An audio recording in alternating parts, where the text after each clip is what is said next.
CGB, welcome back once again. How you feeling after our last episode, buddy? I think I fried your brain a little bit. You doing okay?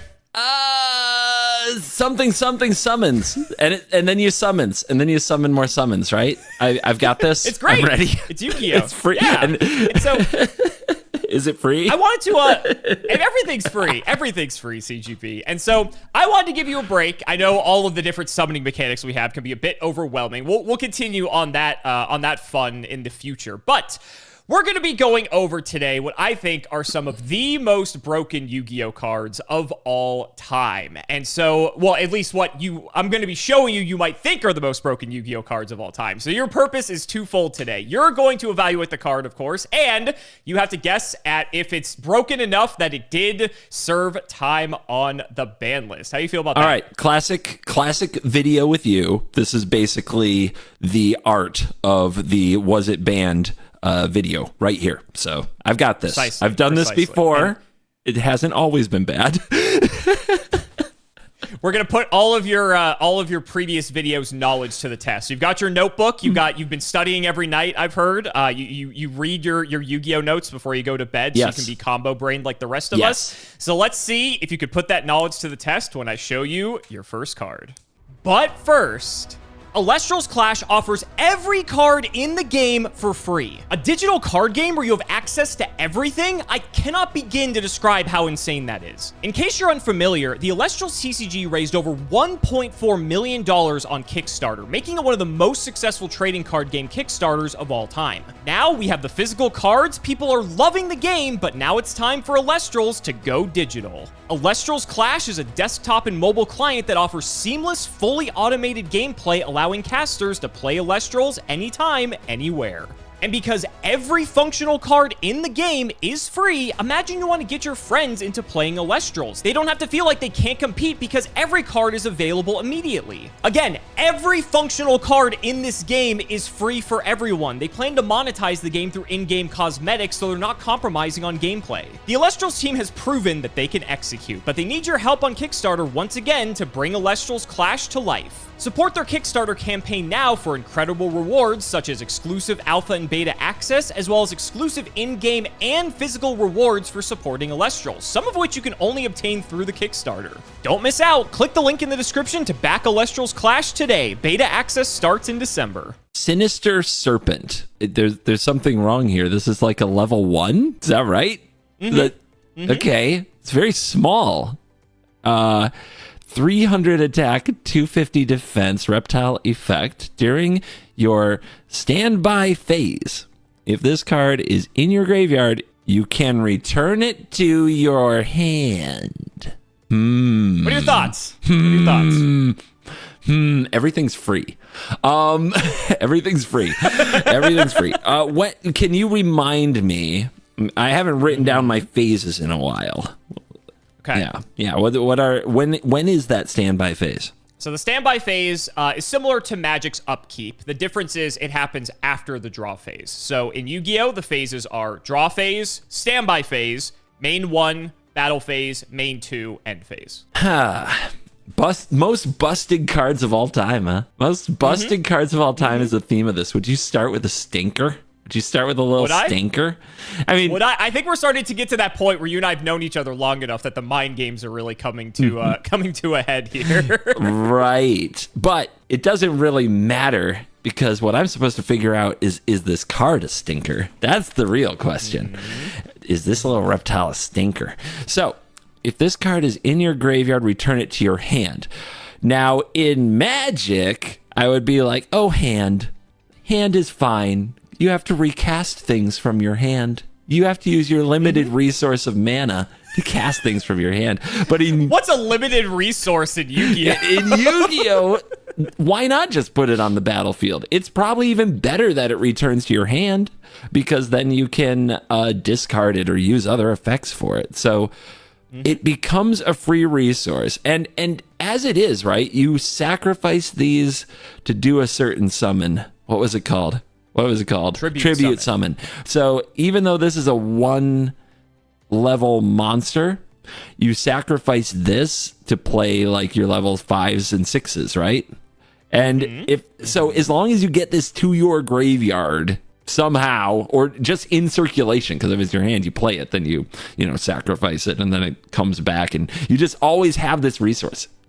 And you can have up to 3 of these? Correct. I mean, until they tell you otherwise. This just seems like whoever has more of these just has this free extra resource that can attack, can defend, but is probably also just being manipulated in other ways since it's not very large. I haven't seen many level 1s. I haven't seen very many small monsters in general, but I don't know if that's what matters here. The fact that it just piles on, if you have this free thing and your opponent just doesn't, and it just keeps happening over and over and over for the entire game, makes this dangerous, I believe. And I haven't quite seen an effect like this in Yu-Gi-Oh! Yet. It may be more common than I think, but my instinct is that just more free stuff that is just kind of endless and can be manipulated into probably very bad things. At some point, people got sick of this. Because, again, why wouldn't you play this? Why wouldn't you play this? So I'm guessing this got banned at some point. So, yeah, very, very, very, very good, and no way they want to play with this for 20-some years. Interesting. Now, let me ask you this before I reveal any information. How would a card like this be in Magic comparatively? I know we talked about, you have costs to things, but I don't know what the analog would be here. Even if this was a 0 or 1 cost card that just came back to your hand every turn if it was in the graveyard. How would that fare in Magic, out of curiosity? There have been periods of time in Magic where a similar type effect existed, and they had restrictions on it. There's a card called Nether Spirit, where if this is the only creature in your graveyard, return it to the battlefield every upkeep, and it was actually a win con, but they designed the rest of the deck to literally just shut the opponent down, so this little 2/2 eventually won the game, which I love. There could be something like that going on here. I think Yu-Gi-Oh! Is a little too explosive for that, but maybe I'm wrong. But nearly every Magic card with this kind of text has a restriction of some kind. You have to control a certain land type to bring it back. It returns to your hand, and it's a color, so you have to have a certain color to replay it. It's the only card in your graveyard. And there isn't any built-in mechanic that sacrifices it for mana value in Magic the Gathering like there's built into Yu-Gi-Oh!, which means that you always have that option, and it can be in every deck. So that's why it looks insanely scary to me. Okay. All right. And you would be correct. You're starting off on the board. So Sinister Serpent, I wanted to start with this because I thought it'd be fun to show you this innocuous little card that some people might look at this and think, oh, what's this little 300 attack level 1 Sinister Serpent gonna do? It's the devil. It's the devil. This card is crazy. This card is crazy, crazy strong. So one of the things, as you know, in Yu-Gi-Oh!, because we don't have a mana resource, card economy is so valuable and important to us Yu-Gi-Oh! Players. And so Sinister Serpent, while yes, everything is free, we do have several cards in the game that require us to discard cards to activate certain effects. And so with Sinister Serpent being in the game, all of those cards now just become break-even, if not advantageous to you, because it might be, for instance, discard a card to destroy a card on the field, or, destroy, all types of cards on the field, or any sort of effect like that, right? And now Sinister Serpent makes all those effects free, more free than they already would be, right? And so that you hit the nail on the head when it's you could tribute summon over it potentially. There's other things you can do with that, that people know from the old days with Thousand Eyes Restrict and such, if you remember that guy. There's just, it's especially when this card was at 3 for a very short period of time. It was just 3 free cards you got to your hand every single turn. And the absolute worst case scenario with Sinister Serpent is you could just play it as a guy to chump block your opponent every turn, so they have to hit through at least one thing, and it's always going to come back. So if your opponent doesn't have any more way to extend further pressure, that the Serpent's just going to chump block every single time. So incredibly good card, so good that it was eventually banned, and they did errata the card and brought it back into the game. It's completely unplayable now. They errated it so that you can only use the effect of it essentially every other turn. So you're not getting it every turn, but it boils down to you can use its effect every other turn to get it back to the hand, and it's unplayable. Every other turn. Too slow. No time for that. Yeah. Okay. Yeah. It has a very interestingly worded effect. It's if there's like a copy of it in the graveyard during the end of your opponent's turn, it exiles itself. So that's like how you have to do it every other turn to prevent that from happening. It's some weird way they decided to bring it back, but cool card. It's also just very good for some other reasons that I don't really need to get into, but just a solid card overall. Just very scary too. So when they errata a card in your game, do they reprint it with the new wording? They do. Okay. They All do. right. I was just curious about that. Yeah. That's kind of strange. But Magic, it's annoying because Magic if you're does that, yeah.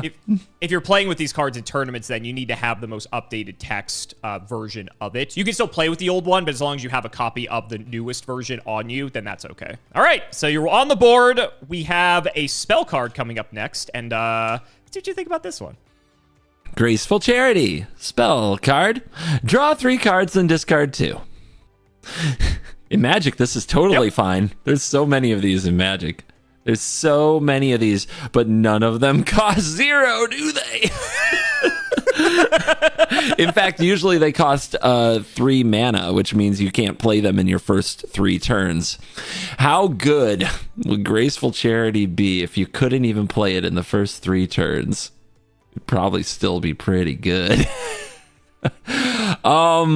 Man, we've talked about card advantage. We've talked about that card draw just isn't really there. We've talked about how the hand, the graveyard is the second hand, right? And this is putting things directly into the graveyard. You can discard your Sinister Serpents, feel like an absolute god, and have 3 new cards. It's insane. And you can have up to 3 of these. And they're free. Why wouldn't a deck play this? Why wouldn't it, CGB? That's the question I'm learning to ask about the busting cards.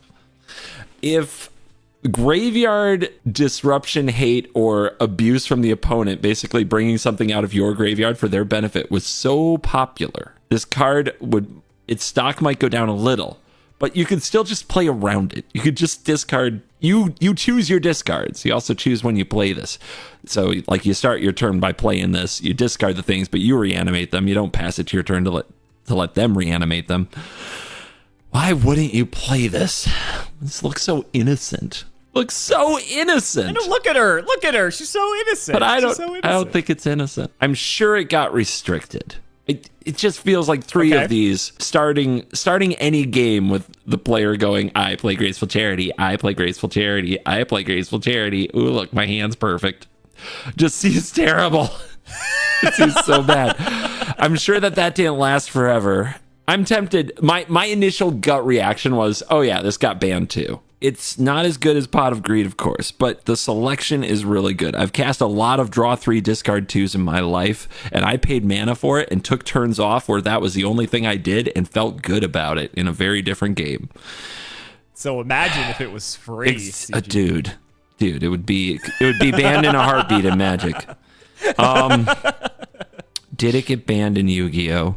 In an eternal format, I can't think of a reason not to play it. And so I'm going to stick with my gut, and I'm going to say this was banned. What if I told you that this and Pot of Greed were legal at the same time? Yep, sure. You know, at some point, this was just see how many cards you can throw into your graveyard on turn 1. Yeah, I believe that. I believe it. Would you believe me if I told you there was a point where both of these were legal at 3 copies? I bet it was a game. But, you know, Magic had its initial tournament run where they had to figure out what made for good gameplay too, and there were a lot of things legal then. So yeah, I buy it. I bet. Did you play it? No, I did not play it, because the reason for that is because that format was only in Japan. We did not have it in America yet, where Graceful Charity and Pot of Greed were both at 3. Wow. They learned their lesson. And you were actually right on the money, because they did restrict this card very early on for the reasons you said, and eventually it got banned because Graceful Charity is up in the leagues with Pot of Greed, and like you said, there's no reason not to play this card. And yeah, Graceful Charity's insane. Some might argue Graceful Charity's better just because you get the grave setup, and because basically every deck in Yu-Gi-Oh has some sort of grave mechanic for the most part. So in a way, like, especially like if you have Sinister Serpents in rotation. That's why I don't want to spoil everything with Serpent. But if you have Serpent in rotation, your Graceful Charity effectively is a Pot of Greed that draws you a card deeper. If you have multiple Serpents, again, more so referring to the older Japanese formats where you could do something like this. Yeah, you could just literally turn your Serpents into 3 free cards, and then you get the Serpents back next turn, and it got out of hand very quickly. And so Graceful Charity, extremely busted card, very fun to play with. Funny enough, actually did not like get immediately banned because, for context, Yu-Gi-Oh! Didn't want to ban cards right off the bat. They would restrict them to 1 copy if they were cards that were very powerful, very problematic, such as this. And then eventually we got our very first ban list that banned a lot of cards, Pot of Greed included. But Graceful Charity actually did not make its way onto the list immediately. I think they just wanted to have maybe 1 draw card around. And then I think it was like the very next ban list or the one after they banned Graceful Charity. Because like, yeah, this card's still way too good. Yep. When there's no reason not to play a card in an Eternal format, it's got to end somewhere. Exactly. So you're 2 for 2. You are 2 for 2. Let's see what you think about this. This is a trap card for you. Oh, good. Okay. But is it a trap card for me? You're going to love this card. This card's right up your alley. All right. Imperial Order trap card. Negate all spell card effects on the field. During each of your standby phases, pay 700 life points or destroy this card. One thing you might have missed, this is a continuous trap card. A continuous trap card. Infinity symbol in the top right. Yes, so this stays active. Negate all spell card effects on the field. A spell card effect on the field is probably similar to like an enchantment in Magic. Like some spell cards stay on the field, right? Some do. Some are continuous spells. But to clarify, that basically means any spell card. If you have an Imperial Order out, if they play a Graceful Charity, nothing happens? Like I said, this is right up your alley. I know you. This is a good, honest card. I bet nobody's ever complained about this card ever. I'm sure, right? I'm sure. All right. So you play this face down on your first turn. On their turn, they go to play a spell, and you can say, I activate my trap card, and their spell does nothing. Correct. And then you pay 700 life on your turn and keep this around. And on their... If you want. And it's all spell effects, so your spells don't work either. But you can play big monsters and punchy face. And then you give it to your opponent, who looks at their hand of spells, rage quits, flips table, walks out. And because, of course, you are going to then go to your turn and punchy them some more. Good honest card design. Dude, how good is this, though? It does feel like when you're ahead with this card, and I bet it makes people very, very unhappy, because it's not just counter one spell, it's all spells. I mean, if there's a spell that tries to get rid of this, it can't, right? Can't do anything about this. Well, I will say this. Let's say, hypothetically, in that Graceful Charity example, right? Let's say I were to use Graceful Charity, you chain Imperial Order in an attempt to negate the Graceful Charity.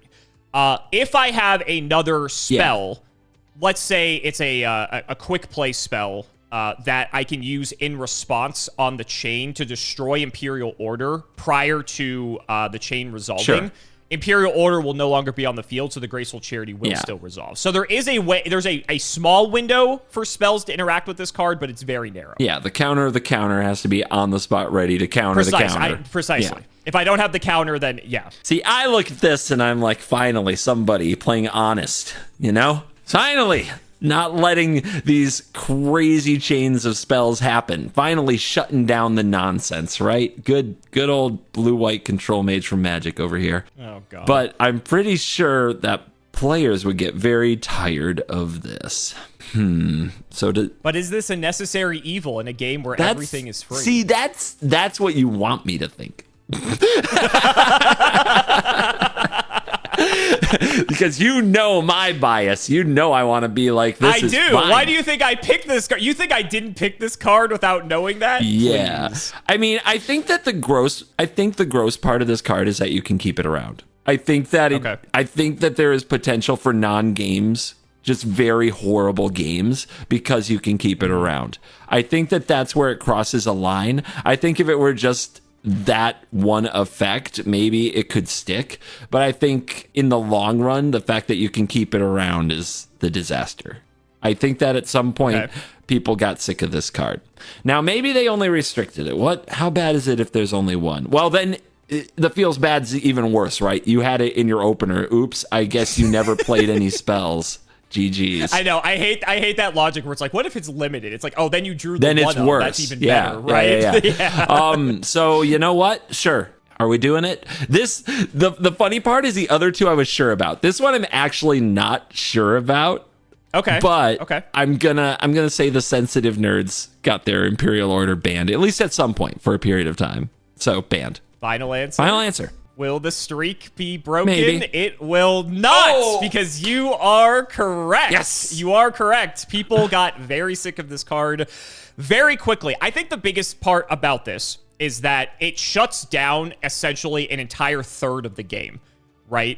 There's 3 card types. There's monsters, there's spells, there's traps. And literally one single card, as soon as it gets flipped, it literally shuts off the entire mechanic of the game. And I just don't think that's necessarily particularly fun.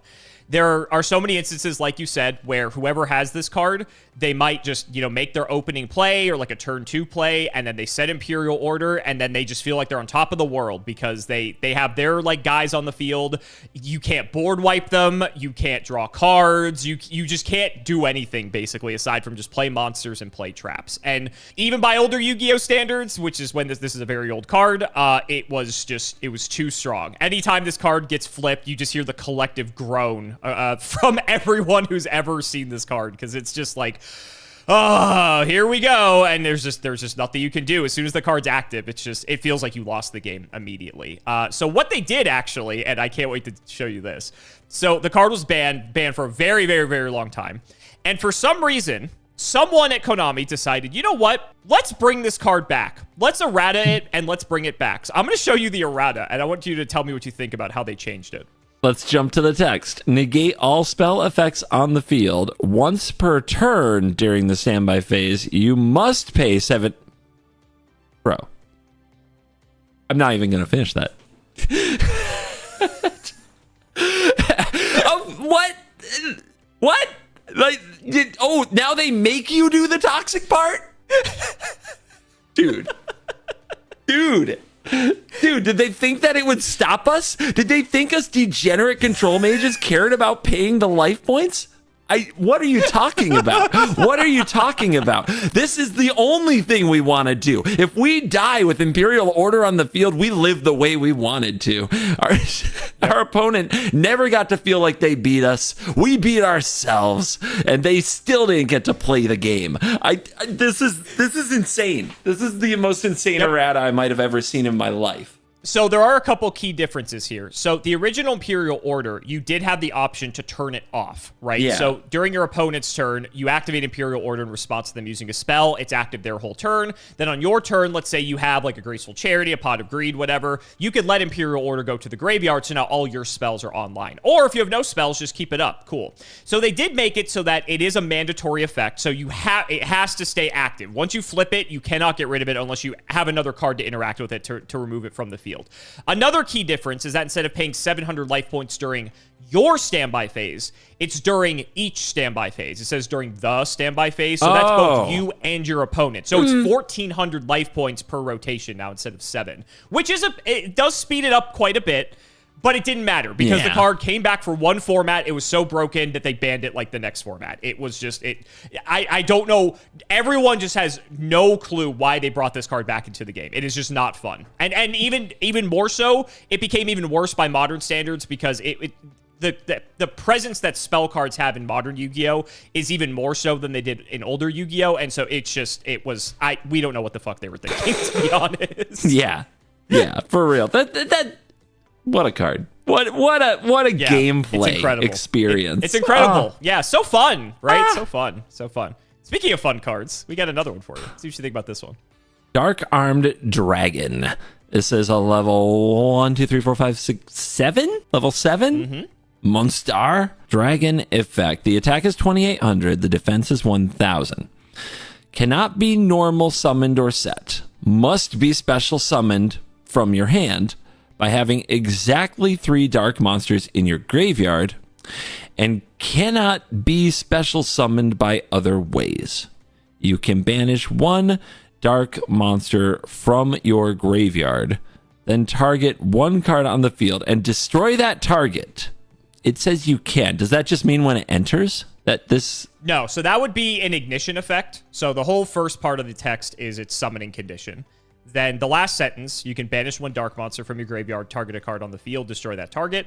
That is an effect that you would activate at sorcery speed. So while this is on the field, during your turn, at some point, you can do what's called an ignition effect at sorcery speed for free.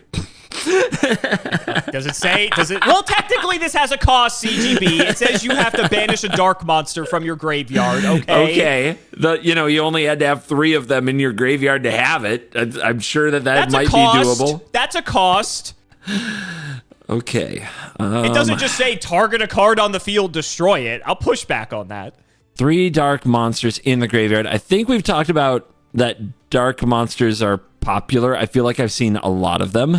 So I feel like that's... You have. Yeah, I feel like that's very much a part of the game that we are already playing. And then getting them into the graveyard, now I'm just like, of course, we have all these cards that fill the graveyard. We play Graceful Charity. But I'm sure that there are other ways. Filling the graveyard doesn't appear to be hard.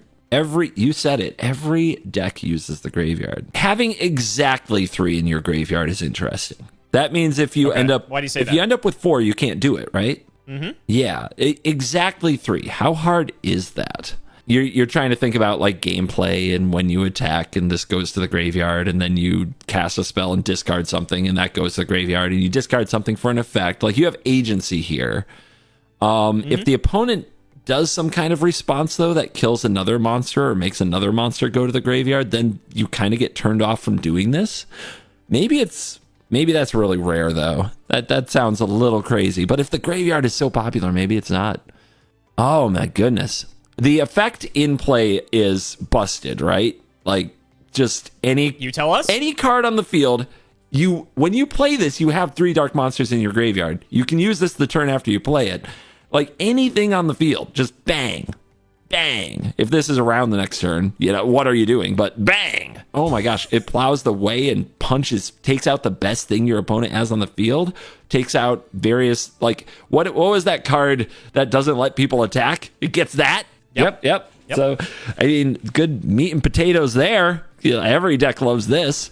How would this be in Magic? Say there's a card that has a similar effect, and it's like you need exactly, 3 black creatures in your graveyard to play this for free, and then it has like a similar effect. In Magic, there would be cards that enable that and make it easy. There was a time, and I remember a certain card that put let you search your deck for 3 creatures and put them in your graveyard, and that card was a deck of its time in standard, and then in future formats it's still a played card. So if there are enablers that like put the right things in your graveyard, then this is easy. In Magic there would be those enablers and this would be insane. And I can also liken it to some popular banned cards from recent years that took over certain summer pro tours in Barcelona. Now I'm getting really specific, but graveyard stuff is good. This is a very huge attacker. The effect is absolutely wild. The limitation that I don't understand is actually, ironically, the cost. I don't know how hard it is to pay the price. But it only takes the right enablers. It only takes the right way to do it. Like dark monsters that you discard for effects, right? Dark monsters that like search your library and put something in your graveyard, put stuff in your graveyard from your deck, right? I think I've seen some of that in these videos. So this seems absolutely wild, but at least it's restricted to an archetype. It has to be dark, but dark appears to be really popular. It has to have this requirement, but the requirement appears popular. With this card in a format, would you build your dark monster deck any other way? That has to be the question. Would every dark monster deck look like this if this were in the format? You're really stumped on this one. Is hard. This is hard. Okay. But, okay. I mean, because everything's free anyway, so going through hoops to get something free isn't as good. So it's like removal on a body, which is like a solid 2-for-1. It's a great card, but is it busted? I think that this is an exciting looking card, but maybe it's not as busted as I think it is. I'm going to I'm going to take a shot that this isn't banned. And I maybe it's your thumbnail, but I need to, I think, in a world where everything's free, this is actually a little tricky to play. And when you play it, it's amazing. But is it busted amazing? Let's find out. Final answer. Yeah, final answer. Well, thank you for the thumbnail because you are incorrect. Okay. What if I told you that this is by far and away maybe for this era, this is, I think, the card that made most players during this time quit the game, myself included. Wow. You guys didn't like it, huh? Would you believe that? I mean, so I'm guessing it was very easy to do, even like an upside to get these cards in your graveyard. And and that blowing stuff up is not, like, blowing stuff up in this way is just not common. Let's play a little side game. Okay. You like to torture me with the prices of Magic cards. I want you to tell me what you think, how much this card cost on release. $1 million. Oh, yeah, I'm sure. What's the rarity? Can you tell me that? This was a secret rare, so that would be the equivalent of your mythic rare, I believe. So there was only one secret rare per box, and I don't even know if that was guaranteed back in the day. It may have been one per every other box. So it was at least, and a box has 24 packs, and then there was 8 different secret rares in the slot that it could have been. I'll floor it at 40, I think. So I'm guessing that everybody absolutely had to have one of the, like a lot of decks had to have one of these. Everybody playing this style had to have 3 of these to compete. So when I think about Magic cards, like, it's pretty rare that it kicks in that hard on a mythic, but when there's a mythic creature that everybody wants, getting into the $100 range is not unusual, but getting over 100 is very unusual. So keep in mind, this is also 2008. It is 2008. Yep. Okay. I'll go with $80. $350. Shit, dude. That is how good this card is. That is how good this card is for the time. And no, you needed 3 of it. Of course. And you needed Maybe 3 it's of not it. busted. Yeah, so we call this Dad, Dark Arm Dragon, the initials. Okay. It's Dad. And this was by far and away the best thing you could be doing with anything that was out at the time, and it wasn't even close. This is what we look to as one of Yu-Gi-Oh's first Tier 0 decks, where it was just, if you weren't playing this, you were just not even competing. This deck was just unbelievable. With you had all the pieces. Dark is probably the best supported attribute in the entire game. All the other cards you would play in the deck that this is being your payoff were already just standalone good anyway, but then there was plenty of cards that, like you said, could just dump dark monsters directly from your deck to the graveyard. They could discard them from your hand. There was plenty of cards that could manipulate your graveyard, so even if you had more than 3 dark monsters, it wasn't hard for you to get back down to 3 if you happen to go over at times. Some things you might have missed is that there's no restriction on the fact that you could just drop 2 or 3 of these out of your hand if you have 3 dark monsters or in your graveyard. So, like, as soon as you have that, you could just go dad, and then pop your opponent's board and attack them for a metric shit ton of damage. The effect to pop stuff isn't a once per turn because it doesn't say that anywhere. So you could pop at minimum, or at maximum rather, 3 cards. But if you have more ways to get darks in the grave, you could get even more potentially. So you could just go bam, bam, bam immediately as soon as Dad hits the field. This card was unbelievably broken. I cannot understate that for 2007, 2008 Yu-Gi-Oh! How unbelievably broken this card was. Definitely, okay, I did not, I thought from the way it was worded, just with the way it says you could banish 1 dark monster, I thought it was only once. That is, nope, that's a big... It doesn't say you only have to do it once. I failed. You can do it as much as you want. I failed at reading there. Oh, shit. Yeah, that. I thought it was once. I really did. Okay. Yeah. Yep, that ain't fine. That's not okay. Okay. Yep, easy. So, Dark Arm Dragon did eventually make its way onto the ban list. It is legal now, but that is just more of a testament to how crazy Yu-Gi-Oh! Has gotten that a card like this is legal and it's totally fine. But this is a card that if you show this to any like Yu-Gi boomer, they will probably have war flashbacks because this card is traumatizing for anyone who was born in like the early 90s. Incredible card. Very, very good card. Yeah, okay. Very good card. But it was funny because I thought this would be interesting to show you because of your thought process of everything's free. this has to be locked to a specific deck, and you have to have this exact number of cards to be able to even play this in the first place. Because you might think that, like, oh, there's going to be time, like the payoff's there, but you might not be able to play it. So we did trip you up with that one. So that was good. Let's see if we can get you back on track with this card. Last Will. It's a spell. If a monster on your side of the field was sent to your graveyard this turn, you can special summon one monster with an attack of 1,500 points or less from your deck once during this turn. Then shuffle your deck. If a monster on your side of the field was sent to your graveyard this turn, you can special summon one monster with attack 15 or less from your deck. It's a tutor. It goes and gets the thing that is either situational or part of your combo. Why wouldn't this be busted? Let's see. If a monster, now you have to rethink everything after Dad. If a monster on your side was sent to the graveyard this turn, that seems so easy. Whether it's tribute summoning or just ramming it into something else, that seems way too easy. That's a problem. And then you go get...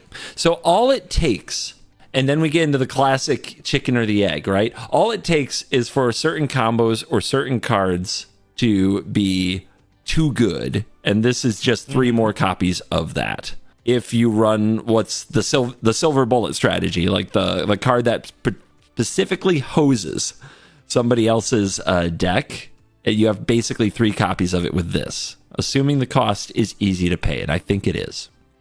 So, but the chicken and the egg dilemma is, do they get rid of the problematic card in the deck that you search for, or do they get rid of the tutor?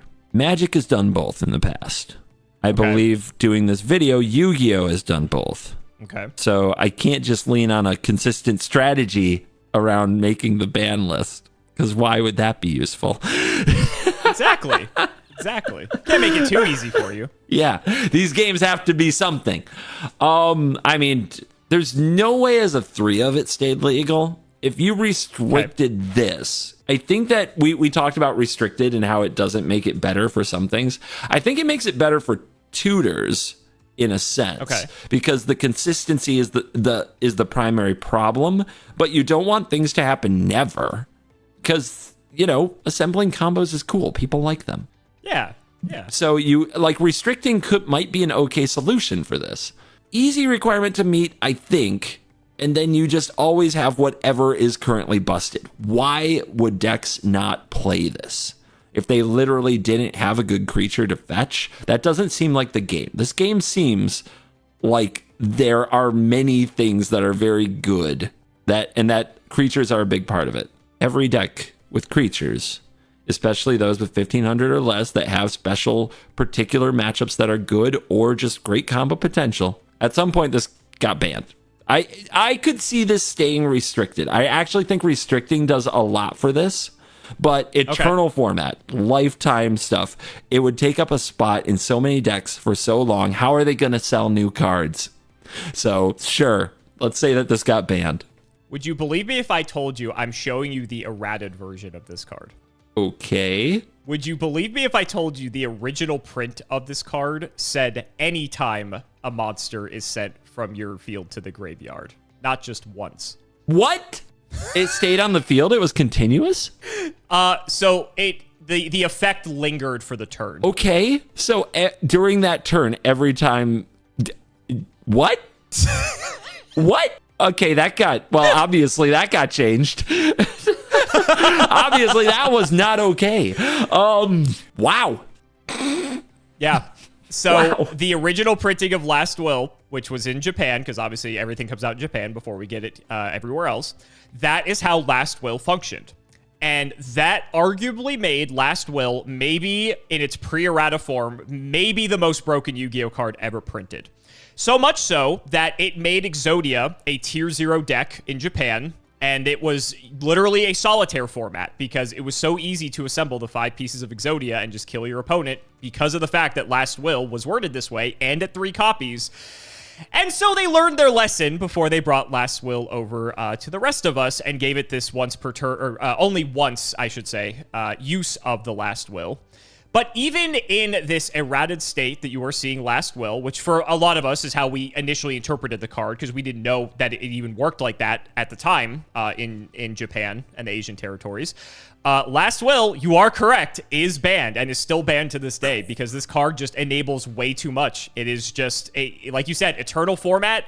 It's the age-old question. Why would you not run this card, right? And especially as time has gone on, and there are some things about Yu-Gi-Oh! You still have yet to learn that have made this card even more broken over time. Being able to just tutor your deck for anything, not anything, there's a slight restriction on it, but for the most part, that honestly doesn't matter. You're able to base, the world is your oyster with Last Will. And similar to Graceful Charity, it didn't get banned immediately. It was around for a format or two, and then they finally banned it, and it's been on the ban list for probably 20 years, so... Last Will. I wonder if anybody leaves some copies of Last Will in their Last Will. Maybe I should do that, considering I'm the Yu-Gi-Oh! person. Maybe. That'd be funny. That'd be cute. All right, let's go on to a trap card here. Crush card Virus. Why is this funny? The Jeremy thing is funny to me. Trap card. Tribute one dark monster with 1,000 or less attack. Check. Look, there's a cost. There's a cost. Yep, this is fine. Probably, I don't need to read it. Nothing bad ever came of this. Okay. Check all monsters on your opponent's side of the field. Check them. Your opponent's hand. What? And all cards they draw until the end of your opponent's third turn after this card's activation. What? And then destroy all monsters with 1,500 or more attack. What does check your opponent's stuff mean? It means they reveal it to you. Oh, so it's busted. We have to talk about this? Revealing cards is apparently the end of the fucking world in Yu-Gi-Oh! Do we have to talk about this? All right. But it's not free. It's not free. Tribute a dark monster with 1,000 attack or less attack. So if there are no good dark monsters to play with 1,000 attack or less, maybe this is unplayable. That doesn't seem very likely. I bet there are even some that when they die, good things happen for you. I bet you can even turn it into a positive. That's my assumption. Yeah, I'm gonna say right now, I bet that when they die, it's a good thing. Oh, graveyard's a second hand. Oh no, I have to tribute something. What a cost, dear Lord! How will I financially recover from this? Okay, I'm going to try to calm down and not use some of the times I got burned in the past here. I could be baiting you. Just saying. Check all monsters on the opponent's side of the field, your opponent's hand, and all the cards they draw. So you see their draws, right? Whether it's a monster or not, you have to check. Checking means, hey, show me that. Show me that card you drew. That's exactly what it sounds like. Is that a card? Is that a monster? Does it have, how much attack is that? I can't tell. Will you pass it over here? May I touch your card and look really close at it with my glasses? Okay. Well, okay, it's not, but that's fine. And nobody wants this. Like, talk about taking all of the good out of the game. Okay, and destroy all monsters. Like, so does that mean if they draw it, they discard it? Check all monsters on your opponent's side, your opponent's hand, and your opponent and what the opponent draws for 3 until the third turn after the activation for 3 turns. So if they are just rolling high and just draw just their 1 card a turn, 3 turns in a row, and it's 1,500 or less monster. Dead. Oh, the feels goods. Oh, that's great. And it's a paper game, so if you just shuffle badly, who knows what could happen. This sounds horrible. This sounds so disgusting. Oh my goodness. And it seems like you would love this card. You'd feel right at home with this. I am not a monster. I don't even want to be like, show me your draw. What's the fun in that? Is there anything better in card games than you draw that card, you peek at that card, it is the card, but it needs one more piece to go right. Your opponent has to walk into it. They have to not be expecting it. And because you are a good deck builder, because you had foresight, because you kept up with the meta, because you read strategy articles at 4 a.m. instead of getting sleep, you have the right card in the right moment, and you get them. You win, not them. Is there anything more Is there anything better than that in all of card games? I say no. And can that card happen with Crush Card Virus sticking the middle finger in your face? No. It's horrible. It's a disgusting design. Ban it. Banned. Banned. Banned. Banned. Banned. Banned. I like how you're so vehemently against this, but Imperial Order was fine. I am a control player, but I don't take their draw step. You draw your card. You're a man of principle. Nope. You draw your card, I draw mine. My cards beat yours. I can take credit for that. If I play a card that takes your draw step and you just don't get any, then what have I done? I haven't earned... You want to play good, honest Yu-Gi-Oh! I haven't earned shit in that scenario. I don't deserve to call myself a winner in that scenario. Let me throw a wrench into your plan. Great. You think it's bad? Fine. What if I told you this was a prize card? So the only way to acquire it was by winning the equivalent of a Pro Tour. I'm holding my notebook. I threw it at the wall. I can hear that through the mic. That's what I think. That's what I think. I'm not dignifying that with a response. I'm just curious. I'm just curious. That's disgusting. What if I also told you this is one of the most popular cards in the anime? Does that sway your decision? It explains why they pushed the hell out of it, right? It explains why they did what they did. A bit. When you have IP tied to it, you want the card to be powerful. You want it to be played. In the anime, it was even more busted. You want it to have an effect. And it does. I'm affected at this moment. I'm affected, and I've never even played it. You're offended by this card's presence. I am. Is what you're telling. And if you tell me this is fine and nobody bats an eye at this, I'm just, what am I doing with my life? Why am I here? All right. Final answer. Yeah. You're not going to believe this. This card's legal. At 3 copies. No. But after it was banned in errata, you got it. God, you mother! Oh, you owe me a drink for that. when you come to Vegas, you owe me a drink for that. Oh my God. Let's talk about Crush Card. I was not lying when I said that this card was more broken in the anime. In the anime, it immediately took every card in your opponent's deck with 1,500 or more attack and sent it to the graveyard immediately. And then it just continued checking your draws and everything. Ew. So, but it's the anime. Like, they make everything look crazy in the anime. But Crush Card Virus was, in fact, a prize card for winning, the equivalent of like a Pro Tour for Magic the Gathering. We called them, at the time, they were called SJCs, Shonen Jump Championships. And this was the only way to get Crush Card Virus. And this was one of the most broken cards they had ever printed at this time. And it cost several $1,000s because there were very few copies of it. And the people who had these copies basically would go on to win any tournament that they competed in, because if they saw this card, they basically won the game, because there was essentially no way to play against this. If your opponent goes turn 1, set a Dark Monster, set Crush Card, you may as well just scoop it up, because you're probably not winning that game. Something you may have missed is that it also will continue to check cards that are drawn off of card effects. So if you were to go Graceful Charity after Crush Card, all those cards get checked under Crush Card as well. Yeah. Just a miserable card to play against. And it was a card that was played when the Dark Arm Dragon decks were also around. So you could imagine this was very, very expensive. So what happened was, it was a prize card for a while. They eventually gave this card its first actual reprint, or first, I should say, publicly accessible reprint in a side product. And it was extremely short printed. It was really hard to get, but everyone wanted it because Crush Card is broken. And so those copies ended up going for several $100s, and then they banned it immediately after they cashed out. Then, several years later, similar to a lot of cards, I think Crush Card's very iconic too, so they kind of wanted to errata this so that it could still be playable.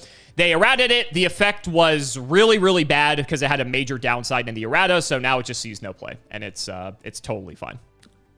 What a toxic environment they created. Legitimately, a player abuse.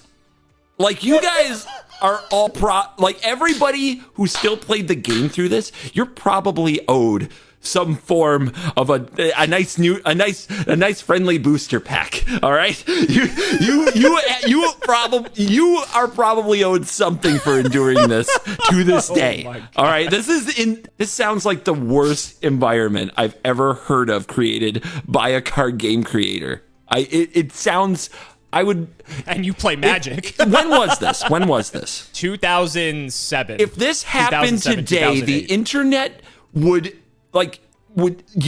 would roast this so hard. The internet would be absolutely cooking. I can't even believe it happened. I can't believe it happened. The prize card thing sounds egregious. Yeah, there was several.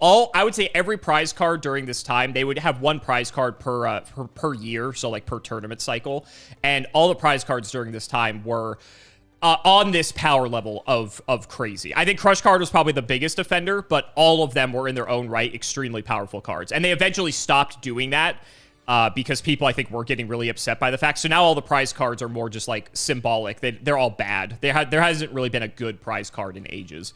And that's probably for the better. Yeah.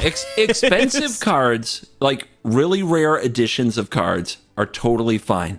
As long as you can still get the card, something equivalent to the card, something on the power level, like of the card, like either the exact card or a very suitable replacement for your deck at a reasonable price in a product that people have access to.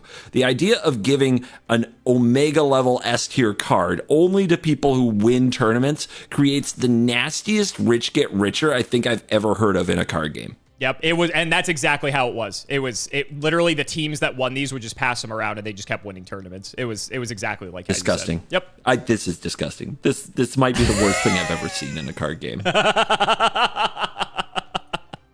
Well, we're not done with the video yet, so we'll see if it's the worst thing you've ever seen. Let's see what you think about this card. Soul Charge is a spell, and it says target any number of monsters in your graveyard and special summon them. If you do, you lose 1,000 life points for each monster summoned by the effect. So what? You cannot conduct your battle phase. The turn you activate this card, you can only activate Soul Charge one Soul Charge per turn. Okay, if you draw multiple of these, you can only play one. Does this stay on the field to be activated once each turn? No. It's really just saying if you draw multiples, you can only play it once. You can see they've learned their lesson with older cards and putting these once per turn clauses on them. Lose 1,000 life points, whatever. You're using one card to get a number of threats, and your deck is probably built to take advantage of them. You cannot conduct your battle phase. What is the cost of that? At this point, you're lowering your life total significantly, and you can't attack to win. That's what I'm getting from that. Is that the only way to win, though? Can you combo without the battle phase? Can you win outside the battle phase? Or are there monsters that you bring out, and then those monsters maybe have the text that the opponent skips their battle phase, so it's not like you actually paid? I mean, every deck uses a graveyard. The graveyard is a second hand. This gets multiple things. Okay, so, but it doesn't say when you have to play this. So you can play this after your battle phase, right? No. If you activate this card, you can't conduct your battle phase. So if you conduct your battle phase, you cannot activate this card. Good to know. Yeah. Wishful thinking, though, I will say. I'm just trying to scam. Just scamming here, baby. So let's see. One card that completely rejuvenates your board, maybe after a bit of an attrition battle or sacrificing everything for value. You don't get to attack with those things, but you do have them back. Go to the opponent's turn. Can they kill you? You still get all these effects. Like, there's all these effects from the monsters entering the battlefield. Some of them can destroy stuff. I mean, I'm sure that you can use the effects to leave yourself in a better position. And this is card advantage, and it is selection. You don't have to get everything. You choose. You can get one thing if one thing is all you think you can afford, and it can be your best thing. Or you can get three things and say, go ahead, opponent. What you got? And if I come back to my turn, I've got three monsters where you only had one card. It seems really good. Is it busted? Is there a reason a deck wouldn't play this? The battle phase is the thing, right? Is basically giving up is your battle phase so important to the game that giving this up makes this card a reasonable cost? I bet there are even other cards that don't that are fine if you skip your battle phase and maybe benefit you somehow and give you some kind of perk, because that seems like a design space that they could play in if they wanted to. How would this be in Magic? If there was a 0 cost, bring any number of things back from your graveyard, but pay, 2 or 3 life per creature. Oh, busted. We did this for 6 mana with a card called Command the Dreadhorde. And everything has summoning sickness. So you know what? Boom. Also, on turn 1, you don't have a battle phase, right? So if you can boom, boom, boom for value and play this on turn 1, you lost nothing. Interesting. Yeah. Okay. So and in which case you really won on turn 1, which means that you got to run 3, which means that you maximize, right? And then you restrict it. But then they have the 1, and people are like, oh God, they had the 1. How lucky! I hate this game. Did this get banned? I'm trying to think of now reasons that you don't play it, and it is the battle phase thing. And the more in Magic, it would be busted. Here, it seems really good. It seems really good. There's more uses for creatures than just the battle phase. Why would you not run this? I don't have a good reason. I don't have one. If everything has stuff in their graveyard, the only reason not to run this is the battle phase is too important. And I think that you can still get enough value from those things that get value without being in the attack zone. So yeah, this is crazy. This is crazy. Okay. Ban it. Ban Soul Charge. Get rid of it. Final answer? Yeah, get out. It's funny how you laid out the entire trajectory of this card, because you are correct. It was at 3, they limited it, and it was really annoying at 1 because it's oh great, they had the 1 Soul Charge, and then they finally banned it. This card's been banned ever since. Boom. Soul Charge, there is a bit of context missing for you because you don't have a full grasp of all the summoning mechanics in Yu-Gi-Oh! So that's another way to take advantage of Soul Charge. But even just on the surface level, you can throw all of your monsters into your opponent's stuff, just willy-nilly. You throw your monsters into their trap cards, into whatever they have, everything, the dust settles, you're both on super low resources, you've got 1 to 2 cards in hand each, and then you just drop Soul Charge and bring back 5 monsters, and they just lose the game, because why the hell not? Who cares about life points when you can have 5 guys on the field? This card is so frustrating to play against, because just when you think you're playing against your opponent and you're tactically trying to respond to everything they got, and then at the end of it all, they just drop Soul Charge and they just bring it all back, and everything you did was meaningless. Just a incredibly frustrating card. Extremely powerful. Some people still don't know how they printed. This is another anime card, funny enough. People don't know how they ever printed this card. And it's been banned for almost a decade now, I want to say. But just incredibly good card. And the more we do these videos, I think the more you're going to look back at this and understand why this card is just so good. Well, thank you for having the faith to give it to me without me even having full context, because got there. I think even without the rest of the context for people who are watching, like all the different other summoning mechanics in the extra deck, right? You don't need, just on the surface, bringing back 5 things for 1 card and paying 5,000 life points probably just going to win you the game anyway. Like you said, all the on-summon effects, all the different other things that the things do. Remember, everything in Yu-Gi-Oh! Has taunt, so if your opponent wants to kill you, they'd have to get through 5 monsters to do it anyway, right? It's just, there's no downside. The worst downside is if you're in a low life point situation and you can't pay for the card. So much so that the formats that Soul Charge was in, people really tried to get their opponent's life points down as quickly as possible so that Soul Charge became a dead draw for them. That's just kind of the way you had to play it, but yeah, just incredibly insane card. All right, but 2 left. Let's see. I can't wait to see what you think about this one. Sixth Sense. Spoilers. One of the great twist movies of all time, The Sixth Sense. I was there when it was in theaters. They were like, oh my God, the ending. You're showing your age a bit there, buddy. Yeah, well, age reveal. Can't keep that one a secret.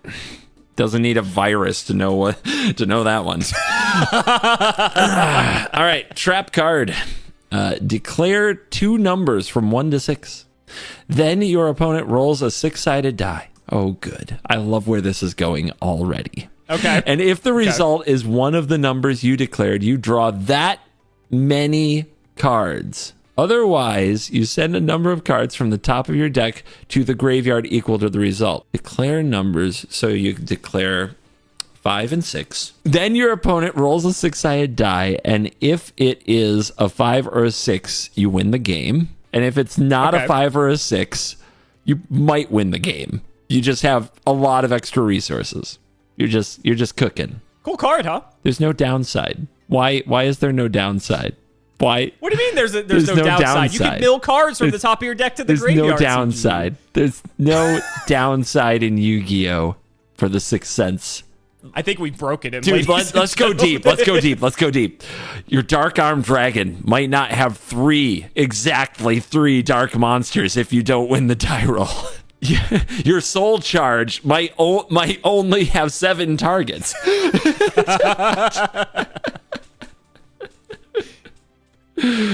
Oh my God. This sounds like insane. Like, if you hit, this sounds like you shouldn't lose. That's what it sounds like. Okay. And that's if you hit the card draw. And if you don't hit the card draw, all you need are cards in your deck that take advantage of the graveyard, which I am seeing it, man. I'm feeling it. Every deck has. Nobody sees a downside to this card. Not only that, each time you do it, like, the spirit of the card doesn't work. Declare 2 numbers from 1 to 6. I guess, wow, I'm really not, I haven't declared 1 or 2 today. Let's try it. Just say 5 or 6 on the card. What is the point? What is the damn point? There's no reason, like, it's frustrating that they exist in their form, right? It's almost embarrassing that they exist in their form, to be honest. They're disrespecting the play.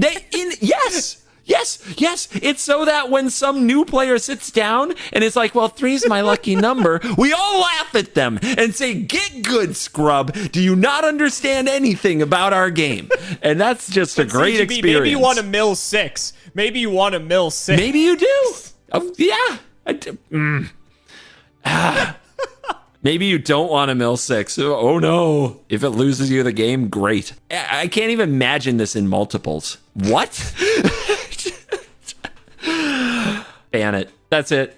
Nobody wants to do this forever. There's no reason a deck wouldn't run this. So let's talk about Sixth Sense. It's funny you said I can't imagine this in multiples, because neither can we, because when they announced they were printing this card, they limited it before it was legal. Boom. This card was initially released in Japan a long time ago. Long time ago. And it was banned there very quickly for all the reasons you mentioned. This card is absolutely batshit nuts. And then, for whatever reason, in 2014, they decided, you know what? We should put Sixth Sense in a set. And in true good product design form, they made it a extremely short printed card that was really hard to get. It was a common, though, funny enough. It wasn't even like a higher rarity card, so they could have made it at least look nicer. But at least they had the foresight to not let this card run rampant at multiple copies, because, like I said, they limited it before release, so it was at 1 copy. They probably should have made it only for tournament winners. That's what I'm seeing. It just so happened during this time that the best deck by a mile was a deck that played out of the graveyard. Who would have thought? So, yeah, this card very quickly made its way onto the ban list, and for there, it shall forever stay, because I do not know what else to say about this card. I don't know what the fuck they were thinking. Like, literally draw 5 or 6 cards when Pot of Greed is banned. Sure. Like, why not? Why not? Why not? All right. Why not? You guys are crazy. Like I appreciate that there is just absolute crazy here. Like, I've seen some crazy. But Nadu, at least you can write an article to how we got there. What is the article of how we got here for this card? I have no idea. You want to know the article? The article is, what card can we put in this set to sell the set so we can make a lot of money? That's the article. Yes. Money is the article. Just a $sign. Good God. Yep. And speaking of which, here is your final card. Speaking of a $sign, huh? Chaos Emperor Dragon. Enjoy. Nope. I thought it said enjoy of the end. Envoy of the end. That's one way. Yeah, okay. Sure. 1, 2, 3, 4, 5, 6, 7, 8 level monster. Attack 3,000. Defense 2,500. Why do I even read the levels? I'm starting to learn if I actually read the rest of it, you don't even like ever have to care.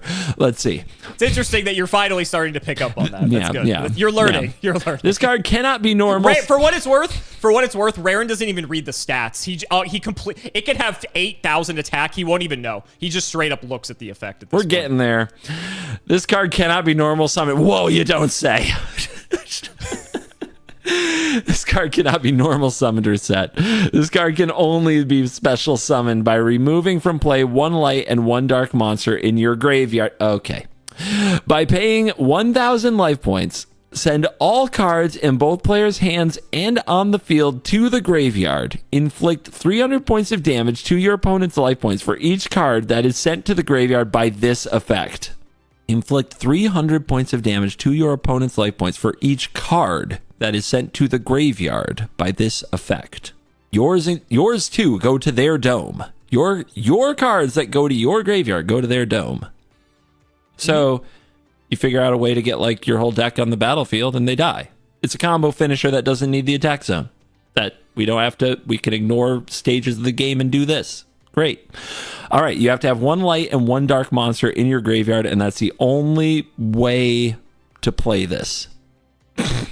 From everything I'm getting, that cost might as well be free. By paying 1,000 life points, that is not much. Send all cards in both players' hands. Okay, all you have to do is draw your deck, and you win the game. Obviously, if you draw your deck, you should win the game, but there's usually some kind of a hoop to jump through. And you don't have to draw your deck, you just have to have enough. You have to have enough in deck and on field. Or they have it. They contribute to this. They drew a bunch of cards, they die. Man, I'm trying to think of when you get this off on, like, say, turn 2. Let's be conservative here. Like, how much is it doing just on its own? How much damage? And that's kind of hard to gauge having not played a game, but just kind of the visual of, I do this, I do this, I do this. This one draws me this searches for this. So my hand is probably damn, you're learning. Yeah. And this is here, and this is here, and this is here. So I'm guessing like a very conservative number is like if you did this on turn 2, might be like 7 to 10 things, you know, maybe per side times 300. Shit, they're dead.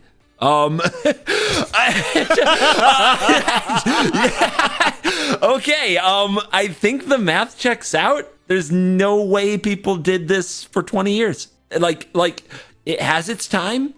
You do the thing and you move on. But then this thing has probably ended so many games that nobody was happy to see it gone. Nobody. Fitting name, huh? Yeah. Envoy of the end of your player base. All right, I'm sure it sold a lot of copies, but I'm also sure they were done with it. Have you, like, here's the biggest problem I have. Let me look over this whole thing. Okay. You haven't showed me a single card that wasn't banned yet. Interesting. That's not like you.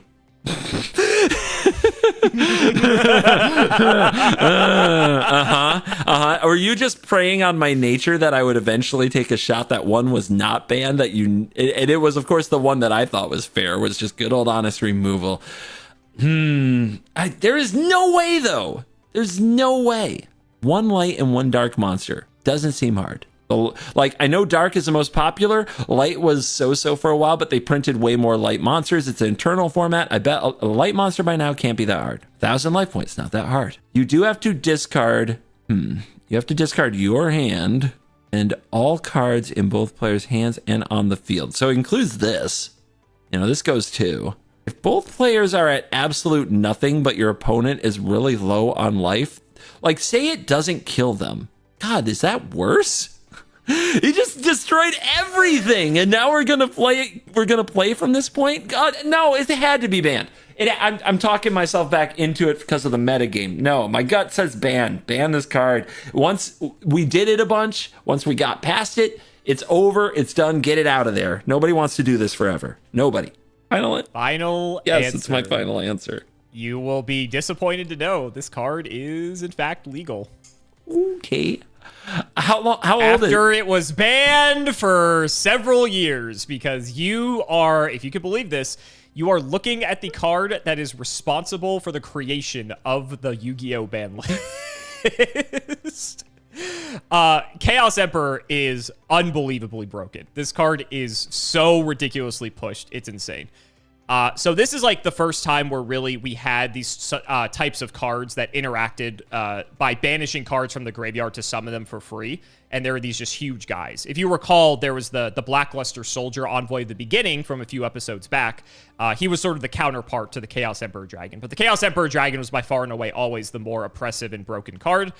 And it didn't 100% play out the way that you were, laying the foundation for us. Basically, this was a card that enabled some bullshit combos. There were some cards that you could use to prevent your opponent from drawing during their turn. So in tandem with this, you wipe both players' hands and fields, and if you can prevent them from drawing for the rest of the game, they effectively lose on the spot. Awesome. But even if you if you take out the unfun, aspect of that, this card is still just standalone, just insane, because if you're behind in a game, you can reset the game so that you're both in a top deck war. Maybe you both have some graveyard resources, but for the most part, this is just a hard reset in case you fall behind.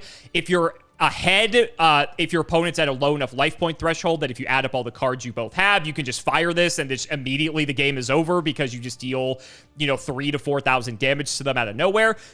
Something you might have just overlooked, it's a 3,000 attack point monster. Like, you could just drop this for free and just attack your opponent, like, over a monster they have, or attack them directly for 3,000. Then in the second main phase, you can fire the effect and do all the burn damage and wipe the board. Just an unbelievably powerful card, and did not last very long in Yu-Gi-Oh's history, and rightfully so, because it is absolute bullshit. They did errata it, they brought it back, and it's not very good. It's not very good. I guess I've just graduated to Raren's level on this. I don't care about the stats anymore. All I care... For this one, it is actually relevant. For this one, it is relevant. Sure. Like the coup de grace, right, is getting a punch in with this, then using the ability. Sure, yeah. This could have had 0 attack and defense, and it would have still been equally as broken. The fact that it has 3,000, 2,500 was so unnecessary on this. It's unbelievable. But very iconic card, very, very cool-looking card. A lot of people really love Chaos Emperor Dragon. And, that was... That concludes all of our, I wouldn't say all of them, but I would say some of the highlights of Yu-Gi-Oh's most broken cards. What do you think, buddy? What do you think? Y'all went a little crazy sometimes. Holy crap. I would love just maybe a game of no ban list Yu-Gi-Oh just to get a taste of it at some point in my life now. Just maybe we'll do that in the future. Maybe there's a way for it to be done, because these cards they look like, if anybody played them once, didn't they already know how this would go? And I think they knew. They knew. So guys, that's going to wrap it up for another video. I really hope you all enjoyed. Let's go ahead and shout the patrons for all of their continued support. So shoutouts to Shout1317, Sim00x3, MBT Play Medolce, Moto, Cameron L. Smith, The Synchro Guy, Pony Stark, Dan the Man Hoban, Little Fadeleaf, Draconic, Dylan Rare Hunter, JW11860, Brian Dancer of Class 7, Flannel Daddy, Twinkle Muncher, literally all of the guinea pigs, Cheeks McLapperty, Stolfin Amethyst, Wonder Waffle, MBT canceled by community soon, canceled by all committee soon, canceled by all players soon, Corvain, Absolute Angriest Peacock of the Edison Club, Daniel Howell, and life keeps using solemn judgment on my hopes and dreams. Thank you all so much again for watching, and we will see you next time.